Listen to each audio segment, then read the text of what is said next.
Yes.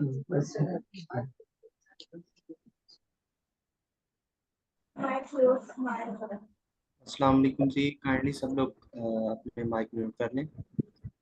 हम 2 minute में सिर्फ स्टार्ट करने वाले हैं, ताकि 2 मिनट वेट करेंगे ताकि सब स्टूडेंट्स ज्वाइन कर लें, फिर हम स्टार्ट करेंगे इंशाल्लाह।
I think we should start.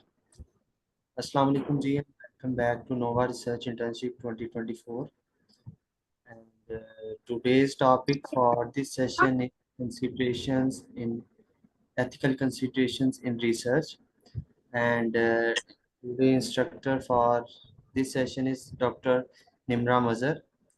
And Dr. Nimra Mazhar has a particularly interest in natural sciences, and after completing his bachelor's in Form D, she had completed his MPhil in Form D from the University of Karachi, and currently she is enrolled in PhD of Biological Sciences at Daga Khan University on NIH D43 faculty funding.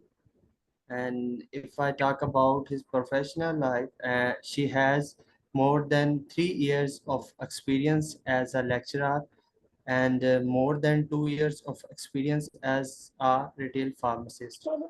So welcome you, ma'am. This episode. हो गया ये हो गया The floor is open for you, वो ma'am. Final Okay, assalamu alaikum everyone. I think first of all, I would like to mute all of the mics because there's a lot of disturbance, and I'll unmute myself whenever I like to. Could that please be done? Now you can. Hello? Yes, Okay, I think I want everyone to be muted, and they can unmute themselves once they raise their hands. Is yes, it ma'am. fine? I have muted all. Okay, thank you. Okay,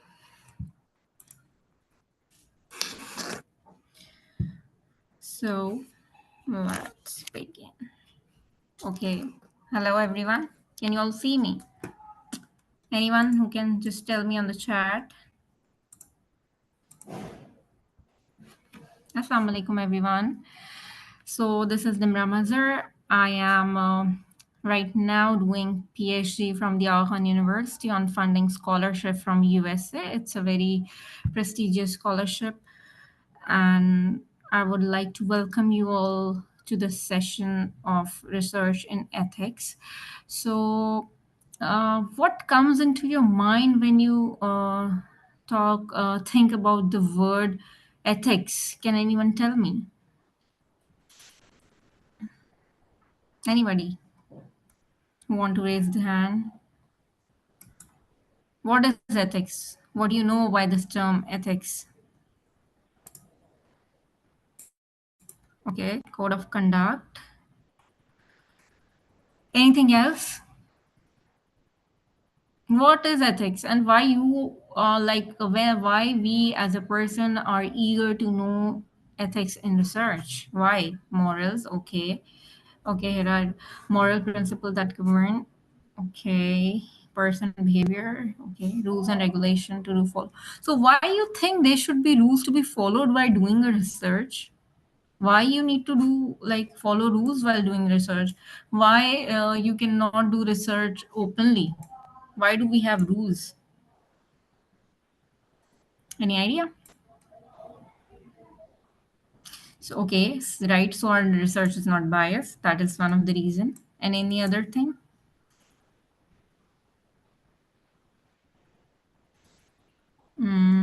Anyone? Okay, yes, it should be for betterment of human race. But what if I am like discovering a medicine that is it has like very severe side effects, but it's beneficial for cancer? So wow, how, will it be ethical? Yes. Yes, Fatma, you are right. So we don't harm any living being in the process. So actually, it's a very, very difficult process, and it has very strong consideration to have research in ethics. There are lots and lots of things we have to think about designing a project. So let's first start about the lecture. I'll deliver you a lecture, and then I'll give you a link, and you can stay in the class and you can open that link. It's sort of a movie, and you have to watch it, and you have to be one of the character in the movie. I'll provide you with the link, and then you'll see that by using your mind and selecting different type of option, how the movie will end. So it's sort of a practical movie that I think is it will be very valuable for you all to like see and know the practical aspect and how people do face things in everyday life. So it's a realistic movie. So first we'll start with the lecture and then we'll do that. And I hope that you will enjoy today's lecture, and you'll definitely learn a lot of things from that movie on the practical ground. Okay. So, can you see my screen of the lecture? I don't know if you can tell me. Just let me check. Okay, yes. So you can see the lecture, right? Ethical consideration and research. Is it that so? Okay, so I want at least one person to unmute the mic and tell me. How can I do that? I don't know. Atik, can you unmute? How can I unmute their mics? Okay, ma'am, I am making you host. Then you can. Okay. So I can just ask, like, if they have some query or anything. Yes, ma'am, you can. Okay. So thank you so much. So let's start with the lecture. Uh, I think, and also in the meanwhile, if you have a question, you can just, I think, raise your hand, or I'll just, I don't know if I'm sharing the screen. I can see the chat or not. Anyways, let's see. Okay. Okay, what I'll do is that first of all, I'll deliver my lecture, and at the end, we can have a question answer session on each slide. You can note down your question and the slide number, and then we can go through it through audio. Okay, so let's start. So today, the topic of discussion is ethical consideration in research. So now come towards two words that are what is ethics and what is research. So what exactly is research ethics? So whenever you talk about ethics and research, is the combination that we have to follow, and there are various reasons of following this ethical research, because we do not want to harm individual, we do not want people to get suffer in the name of research, we do not want people to become experimental rats when it comes to research. Because most of the, when we talk about, especially in Pakistan, most of the people are vulnerable, they live below poverty line, so we don't want them to be like used when people are paying. For example, if you pay 2000 each, then definitely everyone will come to participate in that research without knowing the risk and benefit. They just want to get the money and just like participate in research, and they never know about the harms they'll face in future or anything else. So for various reasons, ethics is very important in research. So now come towards a word definition. So how you define ethics? It's a discipline dealing with what is proper course of action for a man. So this definition was given by Aristotle in 1941, when he explained that ethics is proper course of action. The second definition is a branch of philosophy that looks at what is good and what is bad. Yes, because you want world to be a peaceful place. You don't want world to be a jungle and everyone is behaving like animals, right? So now the third definition is a system of obligation that we have towards others. The fourth definition is also known as moral philosophy. Research, yes, ethics is also known as moral philosophy. It involves systemizing, defending, and recommending concepts of right and wrong behavior. It is also defined as a study of principle guiding the good of the individual within the context of social interactions and the community.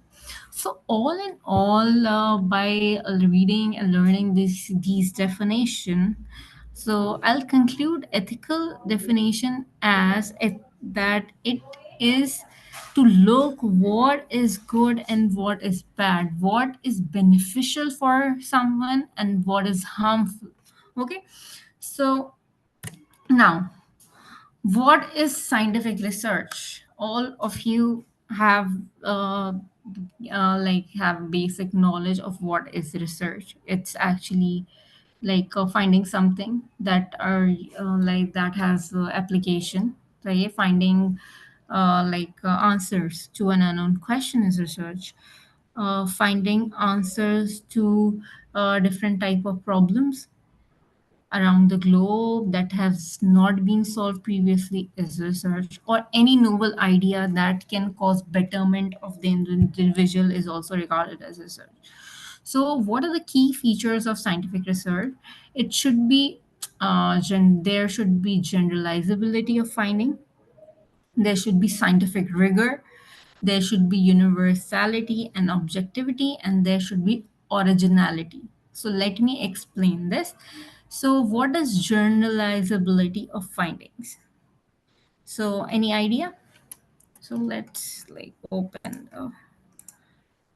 Okay, anyone who want to answer can raise their hand. I can just open. Anybody raise their hand? What do you think by generalizability of research? You have any idea? Anyone? Okay, Rida.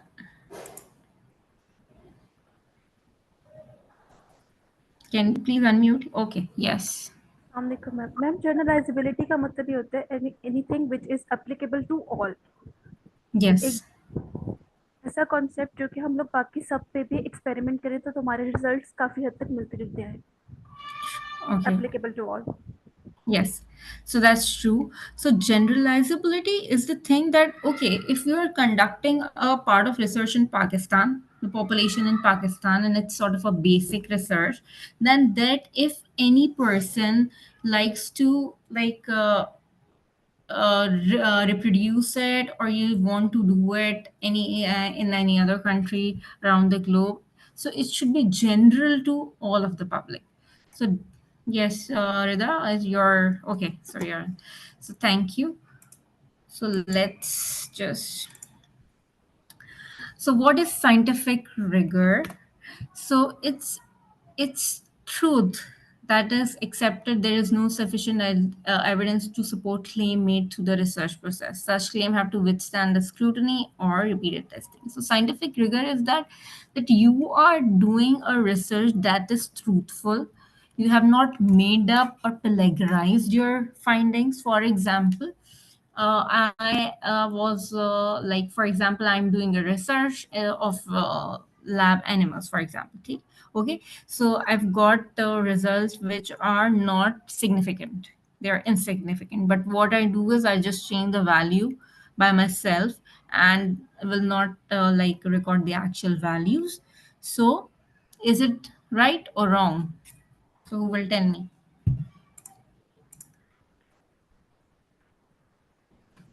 So how correct is that? Please raise your hand and I'll unmute you. Yes, Basir, you're right. It's wrong. It's not a slideshow. It's not on the slideshow, guys. Because I think because I have to like I'm coming back and forth on the.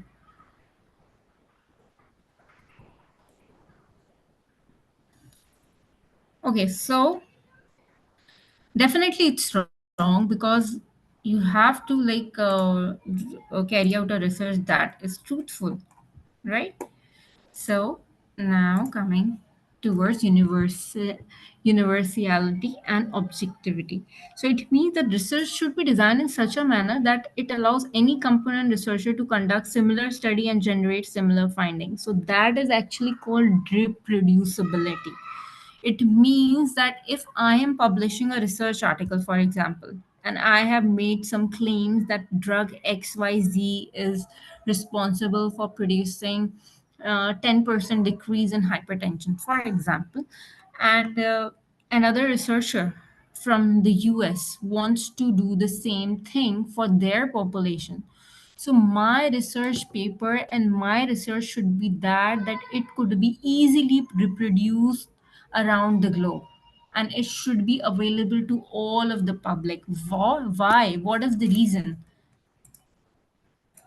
Can anyone tell me why the research should be reproducible? Why, if I do something, should be done in any part of the world?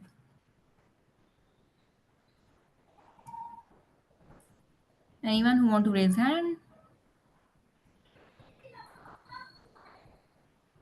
Okay. Anyone else? I want more participant to like participate. Yes, Rida. I'll ask you to talk, but can anyone else also answer me? Yasin. Okay. To rule out other factors that may interfere with the results. Mm, to check the authenticity, yes, it's right that you can check the authenticity of the published data by reproducible act. Another, what could be the major reason that it should be reproducible? It new finding, no, by reproducing the results I don't think that any new finding will come. But I think the major reason of reproducibility is that one thing you are doing is so authentic that it, yes, that is right. To get data from different population, that is also the reason. Yes, trust is also one of the reason that your research is trustable. And when it comes to research, it's not about individual, it's about people, it's about people benefiting from it. So the more it is reproducible, it means the more people and more different type of population will benefit. Okay, so that is also one of the reason. Oh, yes, enhancing transparency. Yes, Sanobar, you are right. So this is also one of the reasons. So now let's see. So sorry. So the another fourth feature of scientific research is originality of research work.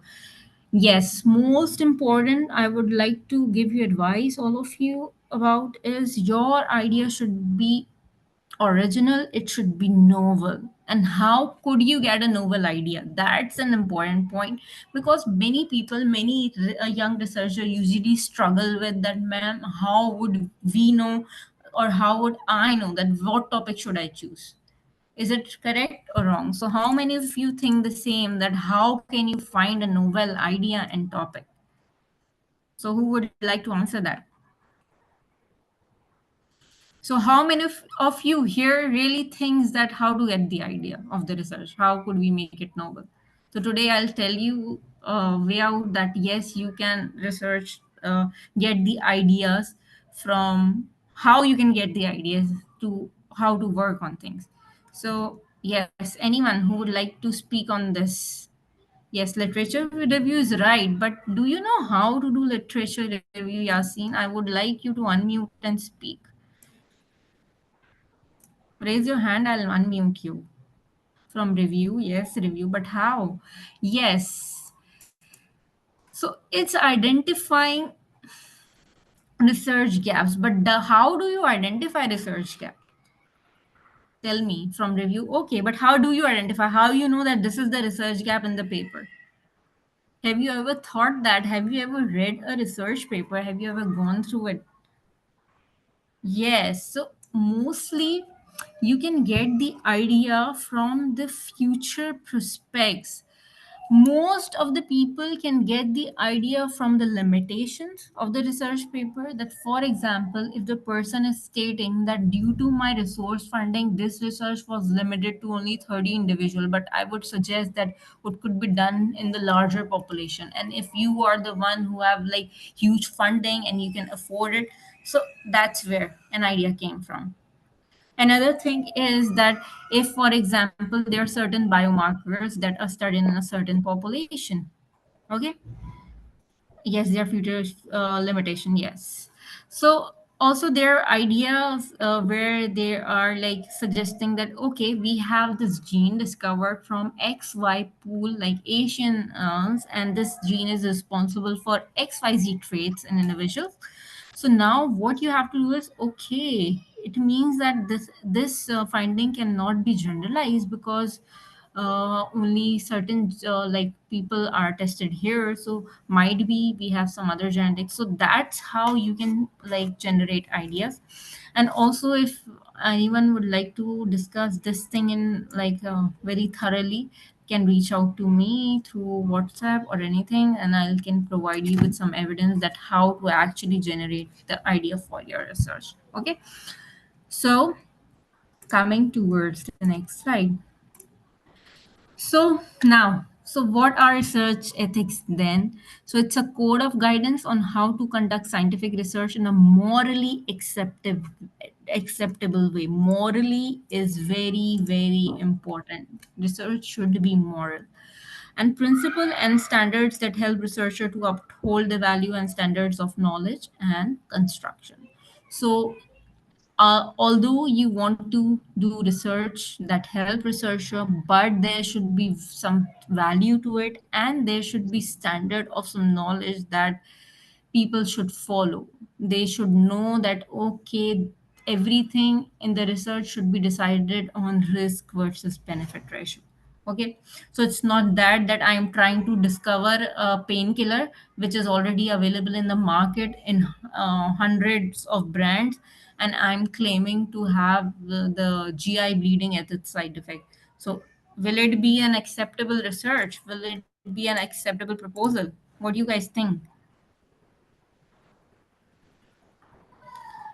Okay, so there is a question that how do we make sure that we are not missing out something that could hinder on research novelty?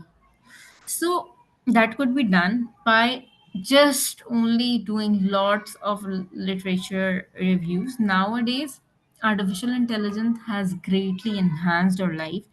There is a platform known as SciSpace that can help you. I can write in the chat box. You can, so that provides you with different papers that will tell you when you write the topic. This is the actually the platform you go to and check, and that will provide you with millions of like feedback and researches that gone through.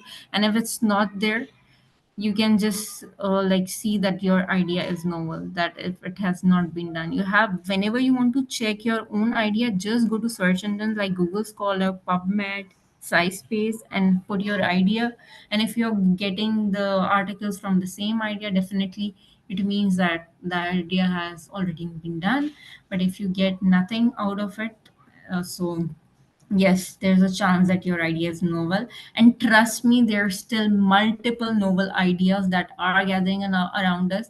And most importantly, many of the cultural practices we are using when we talk about herbs, when we talk about different things we are using, most of them are still not scientifically proven. So there is the chance where you can avail this opportunity to prove such things scientifically that are being used traditionally.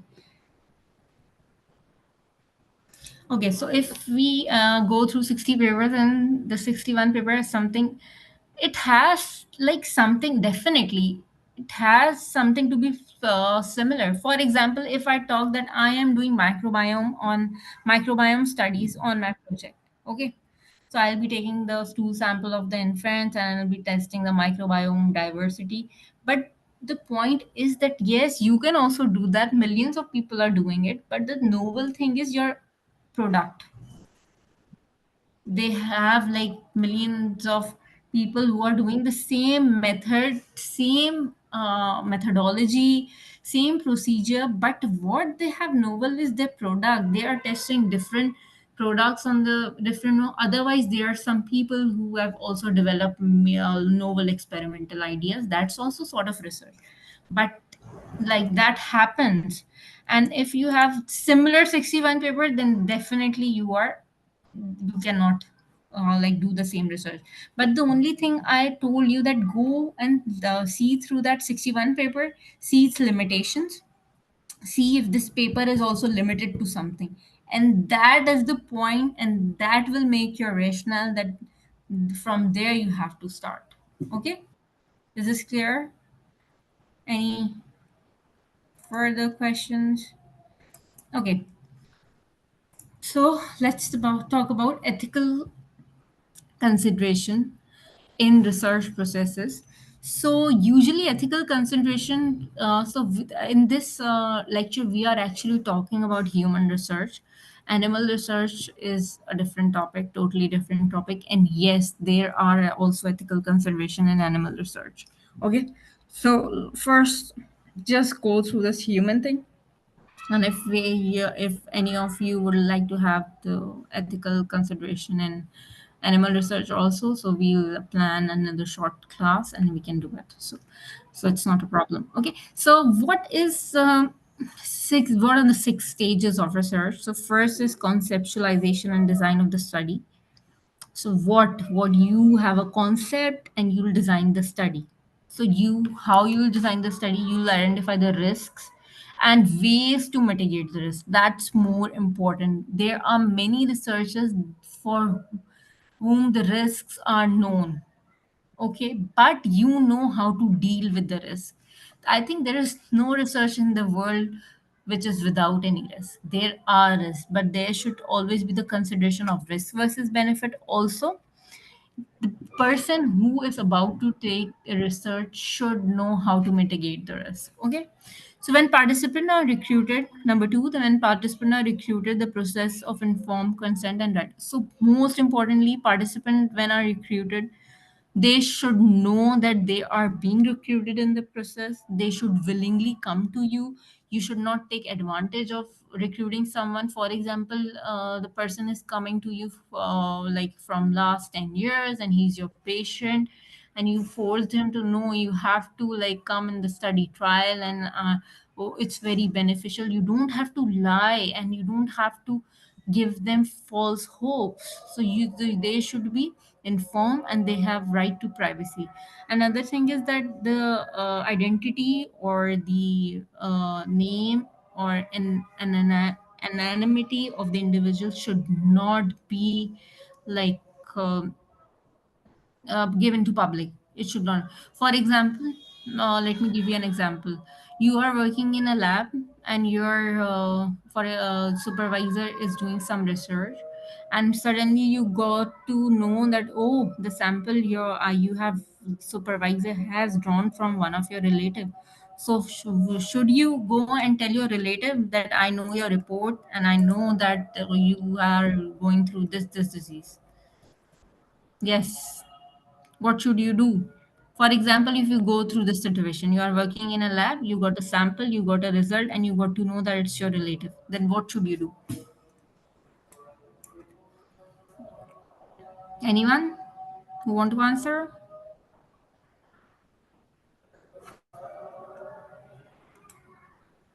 Oh yes, keep it to yourself. Keep it confidential. You don't have right to disclose it to anyone. Data privacy should be maintained. So all these things are ethical concern when it comes to research. Okay. So the third point is during the intervention or measurement procedure to which participants are subjected, such as management of risk. For example, I am giving a medicine to infants that cures vomiting. But what if that medicine causes diarrhea? There are potential side effects of that medicine. Then the person who is conducting research should have available resources to treat that side effect. So there should be management of risk. Person should have a team that is should look for like people look for any adverse event that happens during research. So that how important is to have a back team to deal with adverse effects and all. Okay, so in the release of result obtained, there should be protection and confidentiality. After the release of result, ensure that participant and communities. Okay, another important thing. Okay, what if a person from the US comes and do like a research at village in Sindh, for example, and take all of the result with him, and did not give access to new discovery in Pakistan and make it expensive for the people of Pakistan? So how should it be dealt with? Any idea? What should we do? Is it a good research or no?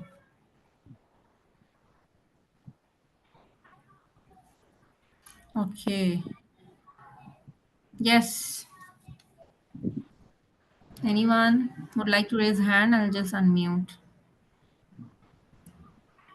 Okay, so there is a question that people usually don't know about post-marketing studies, yes, on a particular drug. Okay, there are so many questions I'm missing on. For instance, okay,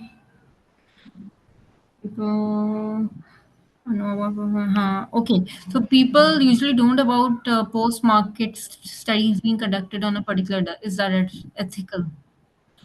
It's not ethical. Post-marketed studies should also be informed. It's not ethical. Any studies, anything you are doing should for research should be informed. Until or unless it's not affecting you. It's about the compliance, for example.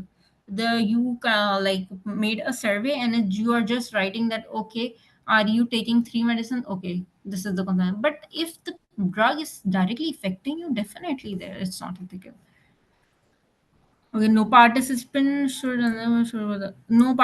be allowed to access the data and they should be made aware about it. Yes, so participants should be aware about data, and another thing is participants should be benefited. For example, if I'm doing a research on the population, I'm testing a formula milk on the population, and I'm asking them to like get once the research has ended, now what? Will that be available freely to the participant who have participated in the research?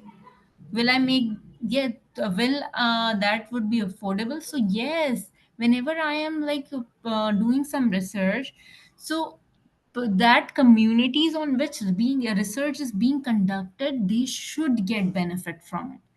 So that's how research work. But unfortunately, in Pakistan, I think no such rules and regulation is there, and it's a shame to say that we are being definitely used as a lab rat for first world. Yes, so it's true. Anyways, so another way of looking at research is by looking at unethical research conduct. You can also see deception, plagiarism. What is deception? But you are not doing study and you are misleading the participant about the risk. For example, you're not telling them the truth. You are saying, no, no, this will not cause any harm. You can take as much as you like. But then what happens? The drug was very dangerous. It caused someone to get the develop some allergies or diseases. So it's not right. So everything should be pre-informed. Then it comes to plagiarism. I think it's the most common problem in Pakistan nowadays. What people do is the research is conducted by someone else, the data is then being snatched or being like you can steal the data, people steal the data, they published it on their name. And I think the major reason behind this is that Pakistan has a great, not even Pakistan, the whole world has a great concept of publish or perish. It means that like if you are publishing and you are upgrading and you are writing 100 articles a year, then you are a good researcher. But it's not that. So a good researcher is the one who should have a quality research and owns it, their research. It's their own. It's not steal from someone, or it's not like getting the data from the student and publishing on their own name. That really happens. So I've seen many practical cases of it. So I know that happens. So another point is conducting research that does not have a scientific bias. Yes, so it should not have a scientific bias. The research should be not be biased. It should be important. It's not because you like it, you can do anything you want. Because you have like authorities, you have funding as a researcher, you have got a grant. It doesn't mean that you can do anything you want. So it does not have a scientific bias. It should have a proper rigor, scientific rigor. So now coming towards lack of objectivity and integrity. So what is that people do misinterpretation of result? As I already told you, they just forge the results. They do not provide details of theories and method that should be relevant. They do not even determine the validity of the experiments. They do experiments as they like. For example, using chemical, the amount of chemical that is not a standard, but as they like to get their results. So it's not ethical, definitely. And next is very important thing: fabrication and falsification of data. Like changing the results and falsifying the result. You haven't carried out experiment and you just generated your result from looking at the literature, that okay, that should a value that we can assume. And you know what, that happens, people do falsify data. But nowadays what good scientific journals have started doing is that they are not like they are even asking for all the statistical analysis where you have done. They're asking for proper evidence that how you carry out this research. So I think that's good. But as people falsifying and fabrication led them to do this, I agree to that. The third thing is not following appropriate ascription of authorship to a publication. Oh, that is very, very important point, which I really like to discuss. is, so what you think about this line? Have you ever seen anyone? Okay, so let me. Participants should be okay, but what if consent form gives US organization exclusive right? No, no, no, no. ERC ethical the committee is from local. It's not that US can do everything they want here. It's your local ERC ethical review board which actually review the research proposal. Yes. So thank you, Laiba. So yes. So have you seen this? All of you read this file and not following appropriate ascription of authorship to a publication. What is this? What happens? That is actually a big reality nowadays. So what happens that whenever you are publishing, for example, I'm a student in MPhil and I did a lot of work. I woke up late night to carry out my experiments. I did like a whole thing. I designed this. However, the study was just designed by my supervisor. I completed all. I wrote the paper. So who should have a right to be a first author? Yes. Okay, okay, okay. So I'll zoom it. No worries. Is it fine?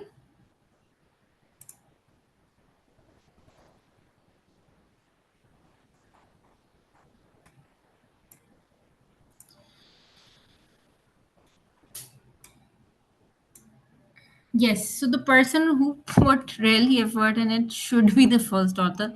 But here in Pakistan, it's not the case.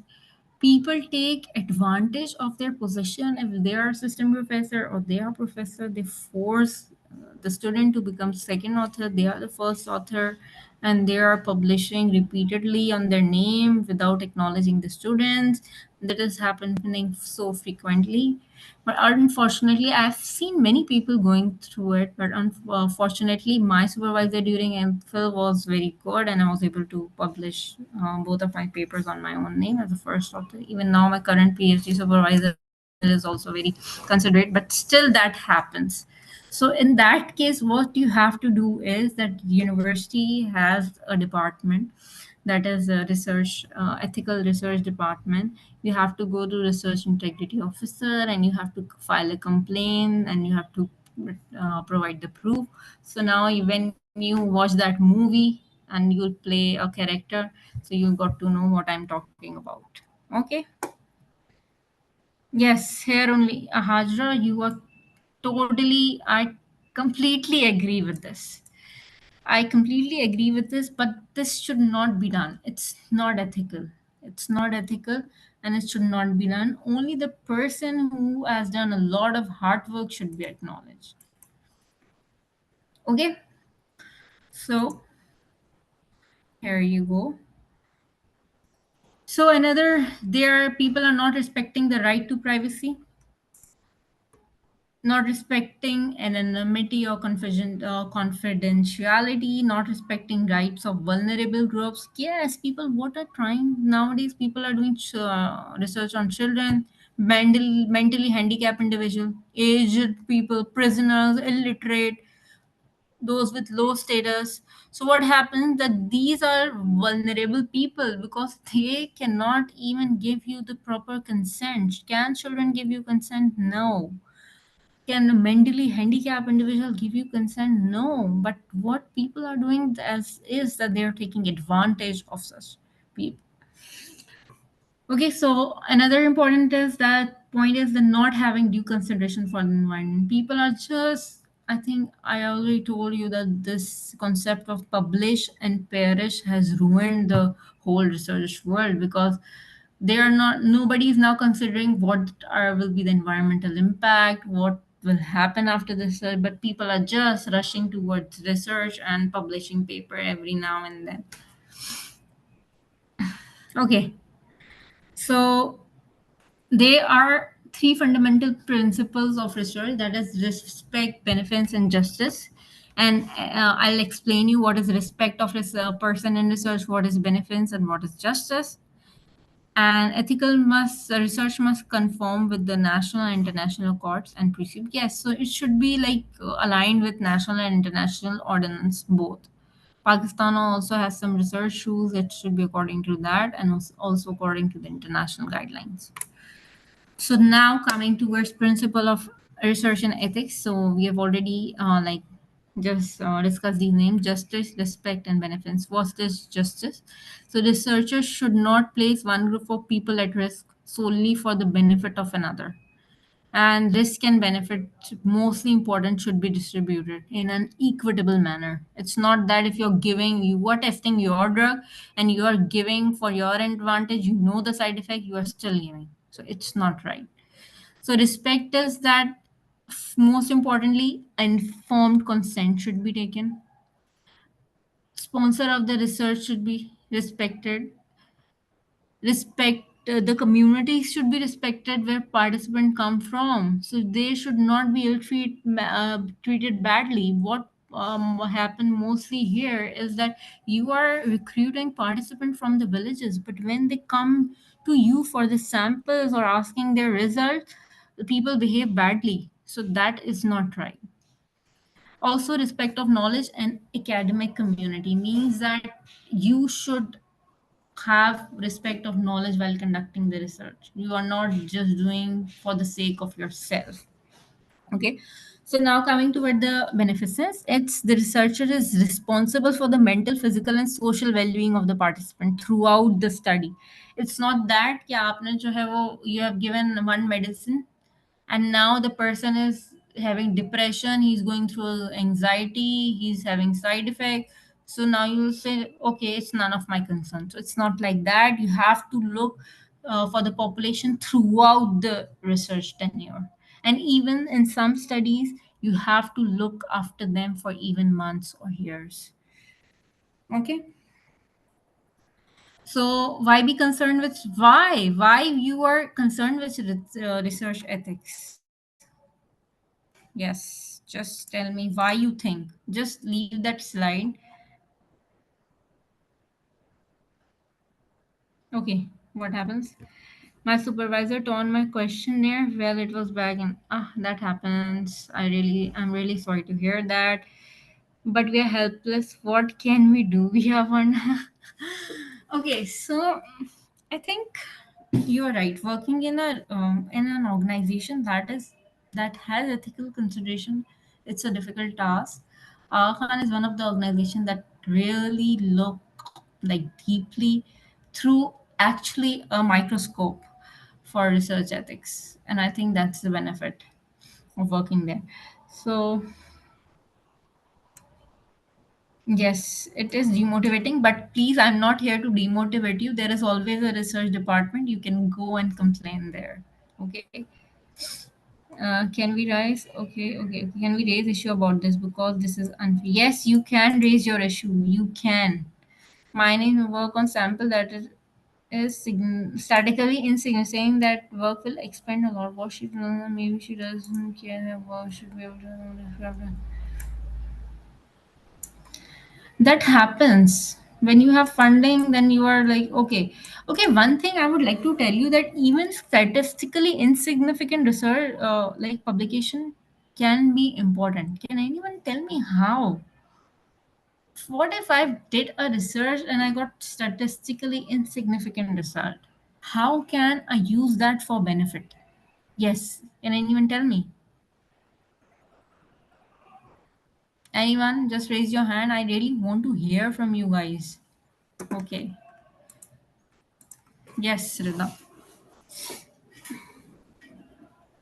हम जो किसी insignificant research होती है वो हमें कोई ना कोई पर्सपेक्टिव दिखा सकती है कि लोगों का कि क्या चीज़ पॉसिबली हो सकती है, एक हम लोगों को इमेज, एक पर्सपेक्टिव प्रोवाइड करती है। इस वजह से फिर उसके ऊपर हम आगे मजीद काम कर सकते हैं और ये इंडिकेट Okay. भी कर सकते हैं एक रिसर्च गैप को। ओके, देखिए मैं आपको बताती हूँ व्हाट नो इट्स लाइक, देखिए, if you're doing something that is insignificant, you have to publish it so the world know that they should not want more money to be wasted on that particular thing again and again. If you don't publish your insignificant research, then might be someone else would do the same idea and not also publish insignificant work. And for the sake of research should be go in a good direction, people should understand that even if their results are insignificant, they should publish it to just allow people to benefit maximum from positive research. But on the other hand, you can like save a lot of money from being wasted again and again. So that's important. Even it's you are, as in research doesn't involve a sample size, it doesn't, no, it does matter. Sample size is important. If sample size is not there, your research is not statistically significant. And sample size calculation is another topic. But how would he associate that with a certain disorder? What do you mean by that? Disorder, for example, if you're testing a mental drug for a mental disorder and the drug came as not significant, you should publish it. Okay, I've tested it and it's not significant, so it should not be used. Simple. Okay. So, okay. So, why person should be concerned with research ethics is it's a professional responsibility to avoid reputation damage. This is also important thing. Research can be harmful to participant, researcher, institution, research community, and to avoid litigation. Litigation is that what happens that in a scenario where a proposal is classified as ethics category 1, there is a type of research that is exempted from ERC, ethical review board. So what is the type of that research? For example, you are doing research on the sample that has been taken 10 years ago, and for that sample people have given consent that okay, take my sample, you can use it, this sample lifetime for research. So you can do, and now, right now there are many samples in the blood bank, or you can say there are many repositories that have that samples, so you can use it, and they for that you don't require an ERC. So these are something that are exempted. For example, there are cell lines, you can purchase cell lines from the different website, and there are cell lines that are used for cancer research, so you can use them easily without taking an ERC, because this is also an exemption. But still your protocol should be your exemptions should also be taken from ERC. Okay, so now coming towards why these guidelines came into being, why the people started thinking of ethics in research, why. So there are many codes, many, I think I can say, unfortunate events that happened in the past that now shape these guidelines and make research more ethical and more beneficial for the people. So there was a Berlin Code, there were guidelines for human experimentation that were given in 1931. Then came the Nuremberg Code, then Declaration of Helsinki, Belmont Report, and then SIOM's guideline and International Conference of Harmonization. So still they are recent. We'll discuss some of them. So let's start it with Nuremberg trial. So that actually happened during the Second World War when people were present. So what they started doing, that when all these Nazis and Germans, they started winning, they present many people, and they started doing trials on them when they were prisoners, जो भी वहाँ के जो है वो कैदी होते थे उस पे वो ट्रायल्स करते थे रिसर्च, और वो समझते थे सही है, so what, they are prisoners. So what one trial they did was they tried to see the effect of different type of death, that if the person is sentenced to death by hanging, what will be the effect if the person is sentenced to death. So that was I think was a horrible trial that was done, and they killed the people through different ways to do the research. So that was the thing that was not good. And after that, Some points came into being after the highlight of this Nuremberg Code. Some points during Nazi trial, this court came and said that voluntary, before that consent was no, there was no idea of voluntary consent. So after this Nuremberg trial, there comes the idea of voluntary consent, that people should take voluntary consent if they want to participate in the research or not. What if they don't want to participate in the research? The second was minimization of risk and harm, that they should, you cannot kill people in the name of research. And the third one is the science and design of the study must yield fruitful outcome. It's not that what they have done by knowing that if you kill someone by hanging and you kill someone by electric shock, then there should be a difference. So was that very fruitful? What do you think about this Nuremberg trial? Yes, I want to know. Okay, I'll answer you, Fatma. Sample size is important. Sample size mean that you are saying that if you are calculating a sample size on particular power, it means that your result is that percent powerful. So sample size is important. Ethically wrong to use AI tools for using better wording. Okay. I'll answer this. No, I think it's not unethical to use artificial intelligence. If you have an idea and you can use the tools for correcting your grammar and all that, it's worth it, because all these platforms are made for your help. It's not about, but you should know that you can paraphrase it, because most of the time artificial intelligence content can be discovered by different people, like people who are publishing articles. Okay. So I think Fatma here. So what you guys think about the Nuremberg trial? Was it beneficial? Was it good to know how people will like, what will be the outcome of different type of deaths? Anyone? Yes, may I? Yes. Even though the practice that was done was ethically like horrible, should not have been done, but I think it has been useful because in many countries the capital punishments have been like reduced to the least painful method. For example, lethal injections. But we have reached to that conclusion by looking at all the previous deaths and seeing like what's the response, Yes. like the pain response towards different methods of death. I totally agree with you, but still, risk versus benefit. You cannot do any trial by killing people because just they were prisoners. So there are many unethical things that has been done around the globe, and they are like lead to certain development of certain codes. So let's talk about another declaration of Helsinki. So after this Nuremberg trial, this declaration came, and in this there were 10 ethics research markers were adopted, and they said that participants should have greater interest, and science जो है वो participant के interest से ऊपर नहीं हो सकती, ठीक है? तो science should be there, but participant interest should be kept always prior. So that was declaration of Helsinki. Then another case that was very bad in the history came out was Tuskegee case. It was Tuskegee trial. What happens that in Africa at that time, syphilis was very common.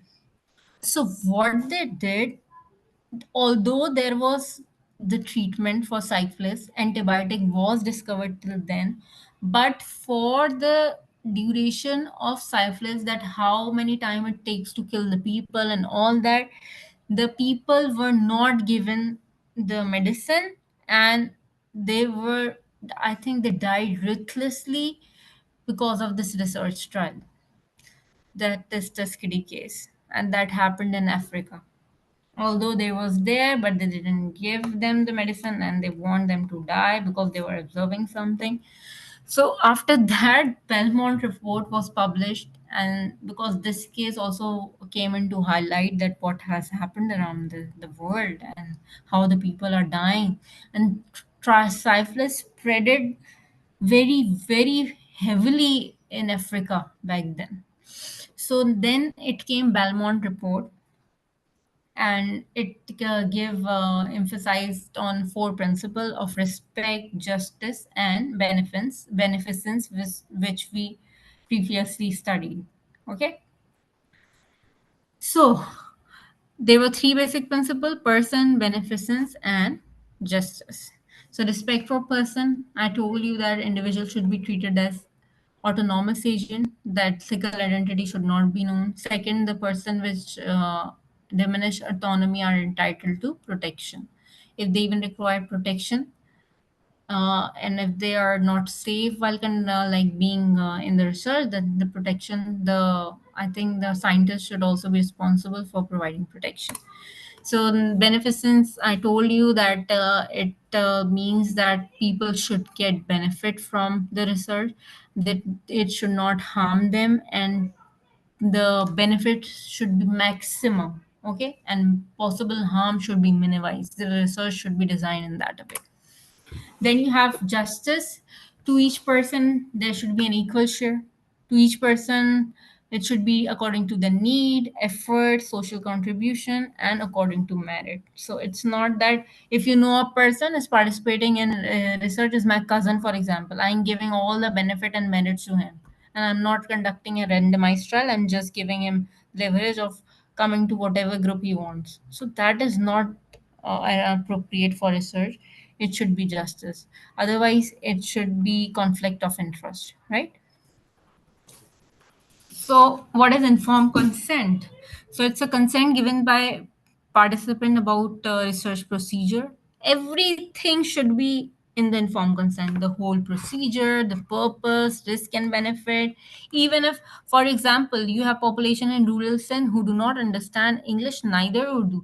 So all these informed consent should be like translated in Sindhi or whatever the language they understand. Even if they don't know how to read it, one of the healthcare workers or anyone of from your team should go and explain everything truly and carefully to the person. Okay, and they should be given under the influence. Okay. So, what are the stages and processes of informed consent? They should be given before the commencement of study, at the beginning of study, and can be also given during the study. So these are the key elements. I've told you that aims and objectives should be clear, risk should be clear, benefits should be clear, it should be confidential and anonymous. Participants should be anonymous. Explanation of the participant rights. It means that in informed consent, it should be written that at any stage, if the participant wants to discontinue from the study, they can do it. Okay. And also there in informed consent, it should be mentioned that whatever the compensation should be given to the passive participant if they get injured. For example, the whole treatment procedure or the whole thing should be like sponsored by the company who is conducting research. Okay, so respect and what members of research ethics. Okay, so now coming toward research ethics committee, what do you think that people look for this ERC people look for in your proposal? You'll be writing a proposal, for example.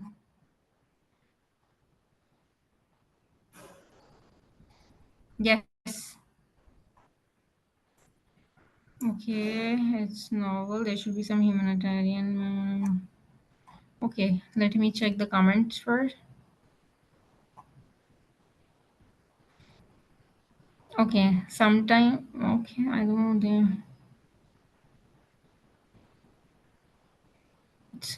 I'm missing the comment. Okay, so but sometimes the wording used by it is too perfect. In previous class, I told us statement where the end of particular AI, but I think what the statement more copying. Is it accept you? Yes, you can use any Grammarly tool or anything to correct your grammar. It's not because scientific research. You're talking about research and ethics. You're not talking about writing. It's your idea. You want to write it however you want to. Okay, you want to write, you can. But the thing is, you cannot just copy paste, because artificial intelligence is always not right. So you have to use your own brain. I think this involves, so there should be some humanitarian boundary, or anything could be done in Amazon. Yes, there should be humanitarian boundary, definitely. So, okay, scientific, is it? Yeah, it is novel, but research ethic committee is also looking for some points. Let me explain you that you given on informed consent to the participant? Is the research is like conducting in the fair and humane way? They'll see the privacy and confidentiality, and they'll ask you how will you maintain the privacy and confidentiality, and they'll ask you the favorable balance of benefits and risks. They ask you, your proposal should state that whether the benefit, what will be the outcome of the research, is it beneficial or not, why you are doing this. So you have to explain everything very clearly. Also, they fair subject community selection. So it's not that what happens that whenever a scientific person is conducting a research, they exclude a particular class of like mostly what people do is select people from poorer background or vulnerable background, so they easily say yes to the participation of research. But what about the rich people? So if no research has been done on rich people, then might be there are some genetic difference between the living of the rich and poor. So one day one disease will spread, and it has no research previously on it, then what happens to the rich people? Might be that medicine did not affect them because of their genetic differences.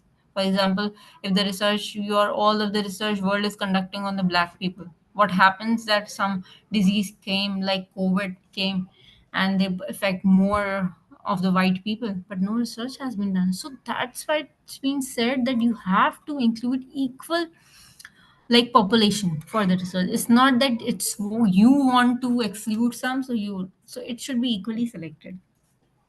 Another thing is that research department also see your professional competence. They see that if you are a principal investigator, do you know how to do it? Do you take the responsibility of safety? Are you well versed with the all the procedures or not? Okay. So also another thing is that source of funding should be declared. It's not like that you are doing a research on the milk powder and that is funded by Nestle itself, and you are forced to bring the positive outcome. So here comes the conflict of interest. So that sort of thing should not be that. Another thing is the researchers should demonstrate awareness of applicable laws. Yes, before conducting out any research, you should know the law, that okay, can I do this, how to calculate the risk versus benefit, and all of these things. Okay. And then the assessment of risk versus benefit require careful review, as I told you, and selection of subject should be based on justice. So there should be fair selection of research subject. So these are some points that how to submit a proposal for ethical clearance. You should clearly state respect and dignity of the participant, privacy and confidentiality. You should talk about this. You should talk about balance of benefit and risk in your proposal. You should have a sampling plan, that how will you select the participant, that is inclusion and exclusion criteria. So let me tell you about a bit about inclusion and exclusion criteria. So inclusion criteria is what participant you are including. For example, I'm doing research in a particular age group, so you'll write there that okay, my population would be from 6 to 12 years. And exclusion is opposite, my popular greater than 12 years will be your exclusion. So you have to clearly write, and you have to also write competence and capacity of a researcher. If you are a principal, you can definitely a principal investigator is mostly the person who is a PhD or MPhil can also do this, but still, an independent researcher is the person who has completed his or her PhD. That in the world is regarded as an independent researcher, and he's the one who can be the principal investigator of anything you want to. So he should be competent. So, and protocols and procedure, I told you that should be clearly mentioned, that they should be followed, and people should know that how you'll deal with adverse effect. That is most important. For example, you are testing a soap and your population get allergy to it. Your okay, 50 participants came to you, and out of 50, 30 got allergy. Then what you will do, you should have something at the back. You should have a doctor, you should have a dermatologist who should deal with that allergy and advise them some medicine should be taken care of, because it's not the person fault, right? It's not the person's fault to actually like get enrolled in your research. He came to you for betterment, but he got adverse effect. Now it's you to deal how it will like be cured. Okay. So now let's talk about discussion. Then I'll give you the activity. Okay. So now any question which I missed, you can resend again. And the research doesn't violate. Yes, the research should not violate the rights. If there is ma'am, if there is a research to identify markers or particulars, so that data can be used during criminal, is consent of people still required? If research is to identify markers for a particular, okay, so that data can be used during, okay. So yes, when they can, what I was telling you that if you're taking blood sample, if I am giving blood sample, for example, today, and saying that okay, I'm taking the giving you the consent that this sample could be used what whenever you like. If you're taking that consent, then after 10 years, if you're using the same sample for some criminal research, it's totally fine, you can use without consent. But on the other hand, if you are saying that no, I am taking the sample from you right now and I'm going to conduct this research on criminal trial right now, so now it's the person responsibility to give you the consent. Okay. It's not that if he has given consent and he told you that you can use this sample for only one time and you have taken the consent for now and you have not taken any consent for future. So you cannot use these samples in future. Okay. Okay, so anything else anyone would like to ask and I have missed, because there are so many question and answers going on, I might have missed some. So you can rewrite again. Okay. If you have, I'm giving, anyone want to speak on the topic, anyone want to comment, anyone want to share the shortcomings of the lecture, and who thinks that something you want to know more about and or I have missed something, you can just speak up.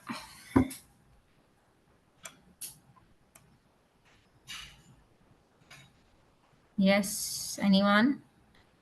I know there are 41 participants in the class, and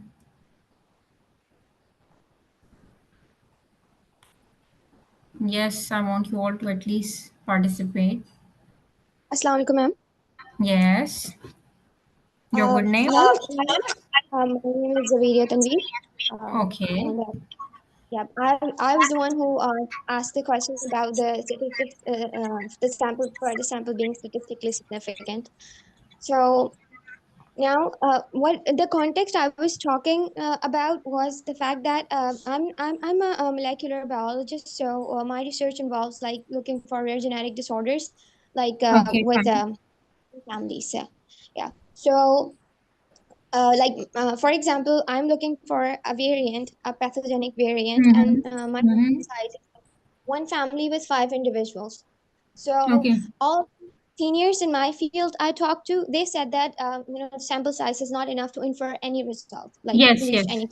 yes, But yes, yes. yeah, but Okay. yeah. Okay. So let me tell you one thing. I know it's off topic, but since I know this, I can help you out with. So there are various softwares for finding out the sample size. Most famous one is OpenEpi. I can just write the name here, openepi.com. But how you calculate the the sample size? Are you there are some question, are you want to do the cohort, are you doing basis population studies, are you doing on the basis of before and after thing, pre and post trials, what are you doing? Here comes the question. So go to OpenAPI, there is sample size calculator, then you, I think most of the question will resolve that what power you want to calculate, then you can calculate the sample size. And if you really want me to participate in it actively, you can text me, I'll give you some, like I have some notes of the sample size calculation and how to calculate the accurate sample size. I can share with you, I don't mind sharing it. Okay, is that so? Thank you so much, ma'am. Yeah, can you share your email or something? Yes, please write OpenAPI. Fatma, I have like typed. My email is imran.mazhar@scholar.edu. So here's my email. So you can just, you got my email? It's, I sent you Javeria. Why it's a direct message? Oh, sorry. I want to send to everyone in the meeting. Okay. So I'll share my email address again. It was a direct message.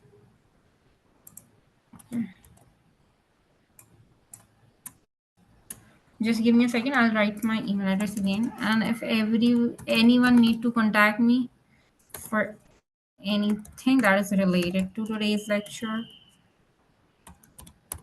they can. Okay. So here you go. Do you all get OpenAPI for sample size?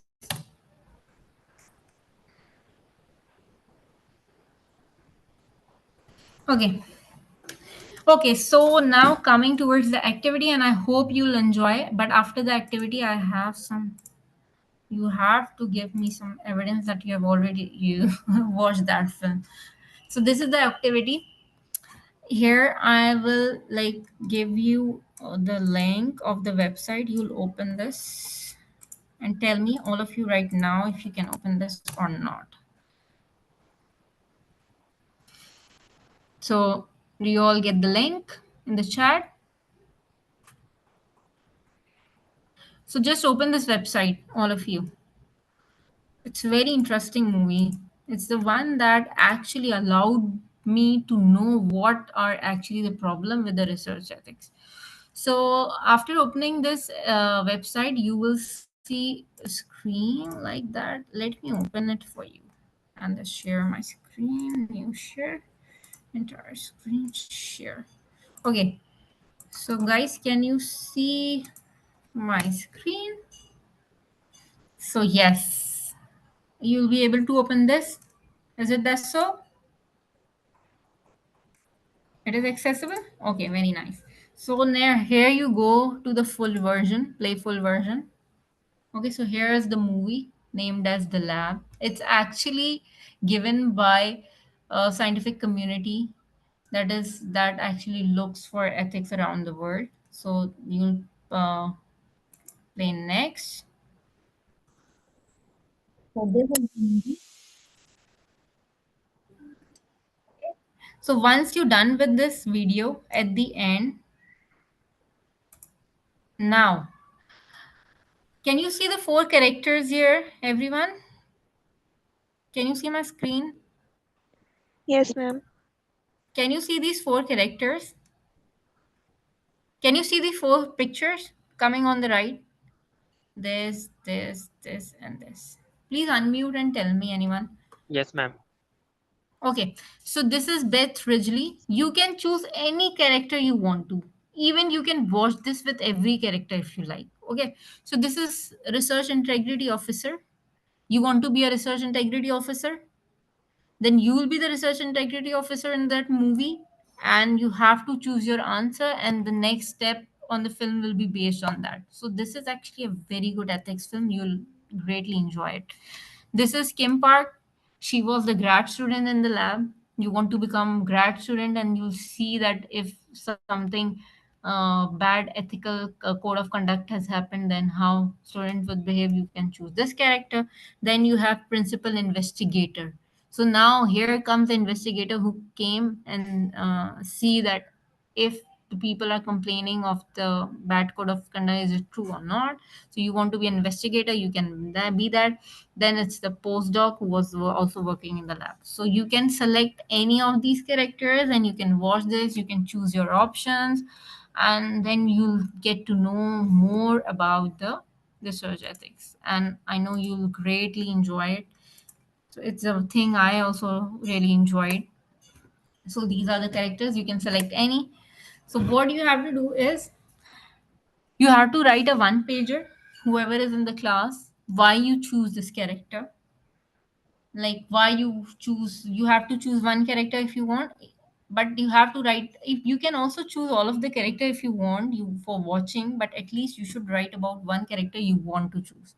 So you'll write about that, why, 3-line answer why you choose that character. Okay. The second thing is, what have you learned from this movie? At the end, what was your mind? It should be just a one pager answer. I don't want 3 or 4 pager stories. So okay, so you can do that, right? And you'll greatly enjoy, I hope. Okay, everybody. So you can do that now. And that's all from my side. Anything you want to ask, you are open to send me WhatsApp, or you can email me for your queries. If you want any like slides to be shared, do let me know. Okay, so that's all from my side. I hope you all enjoy today's lecture. Okay,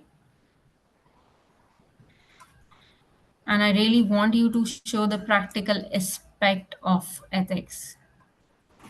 Thank you all. And for this wonderful session. It was a session, and students really enjoyed it. And you can Sorry. see students really enjoyed it, and you can see their participation. They are participating very actively, and they are commenting. They really enjoyed it. You So can. oh, thank you so much.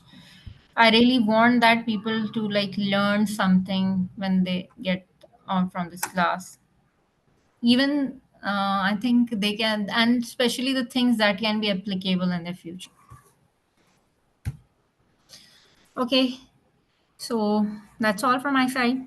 Take care, everyone, and don't forget to Atik, will you collect all the like responses from them, a one pager, and just send me all together? Okay, sure. Ma'am. Okay. For queries, you can directly contact me, and for the assignment, you can share it with Atik, and I'll get to that. Okay. So do watch this movie. It's really interesting. Trust me, it is really interesting. I think you have never watched such movie where you will be one of the character in the movie and you will take decision and the movie will actually follow that direction. Okay. Okay. So my area of research. Okay, so let me tell you about a bit myself. I have done PharmD from University of Karachi, and after that I've done MPhil in pharmacy from University of Karachi. But in 2000, I served as a lecturer at Salim Habib University for 3 years in pharmacognosy. But then I got a scholarship in for PhD at Aga Khan.